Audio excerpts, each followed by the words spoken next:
ఆనాడు ఇడ్లీ సాంబార్ గోబ్యాక్, ఈనాడు రెడ్డి రావులు గోబ్యాక్ అనే నినాదాన్ని రెడ్డి రావుల గోబ్యాక్. రెడ్డి రావుల పాలన పోవాలి, బహుజన రాజ్యం రావాలి.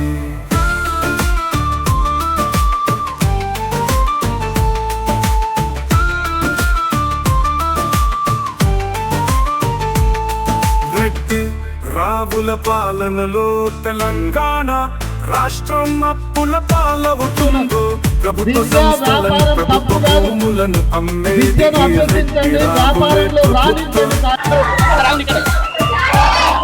రంగ సంస్థలను నిర్వీర్యం చేసేది వారే ప్రైవేటు.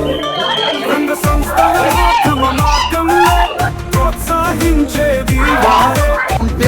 మన ఉద్యమమే బహుజన ఉద్యమమే. రెడ్డి రావుల పాలనలో విద్య లేదు, ప్రైవేట్ స్కూల్ కి బస్ వేసినట్టుగా గవర్నమెంట్ స్కూల్ కి కూడా బస్ వేసేటట్టు హాస్పిటల్ని ఎవడు పెద్దోడు వచ్చి బాగు చేయడు, వాడికి హాస్పిటల్ బాగుండాలని కోరుకోడు. ప్రైవేటు పాఠశాలలు, ప్రైవేటు యూనివర్సిటీలు విద్య. ఈ ఎస్సీ హాస్టల్లో ఇంత ఘోరంగా అంటే బజార్ల బస్టాండ్ కాడ బజార్ల రోడ్ల మీద ఎట్లా ఉంటుందో హాస్టల్ కంపౌండ్ లో ఇట్లా అధిక ఫీజులు, ప్రైవేటు దవాఖానాల్లో అక్రమ వసూళ్లు. రెడ్డి రావులవే. అగ్రవర్ణాలు వందల వేల కోట్ల రూపాయలు పెట్టి సినిమాలు తీస్తారు. ఆ నిర్మాతలు, ఆ హీరోలు, ఆ ఇండస్ట్రీలో బీసీఎస్సీ ఎస్టీల పాత్ర ఉందా? రెడ్డి రావులవి అప్పులు, బహుజనులవి 90% టాక్సీలు కట్టేది. ఈ దేశంలో ఇదా ఇల్లు అంటారు ఎవరైనా? రోడ్లు వేస్తున్నారు, వరి పండిస్తున్నారు, కందులు పండిస్తున్నారు, పెసర్లు పండిస్తున్నారు, భూములు పండిస్తున్నారు. కానీ ఈ పిల్లవాడికి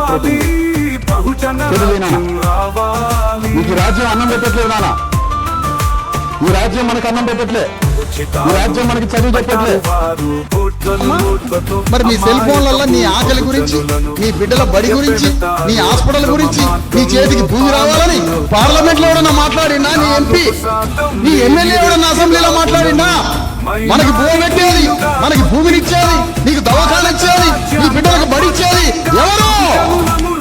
అసెంబ్లీ, పార్లమెంట్. ఆ అసెంబ్లీలో పార్లమెంట్ లో నువ్వు ఓటర్ సీసాకి అమ్ముకున్నావు కదా ఓటు, ఆ ఎమ్మెల్యే నీ హాస్పిటల్ గురించి, నీ భూమి గురించి, నీ దవాఖాన గురించి, నీ బిడ్డల గురించి ఎప్పుడన్నా అసెంబ్లీలో మాట్లాడిందా? మరి ఎందుకు వేస్తున్నామో వానికి ఓటు? వాని బొంద మీద వేయడానిక? దేనికి ఓటు?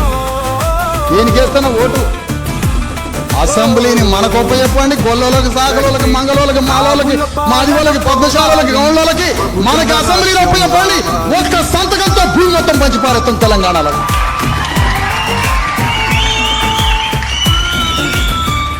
ఒక్క సంతకంతో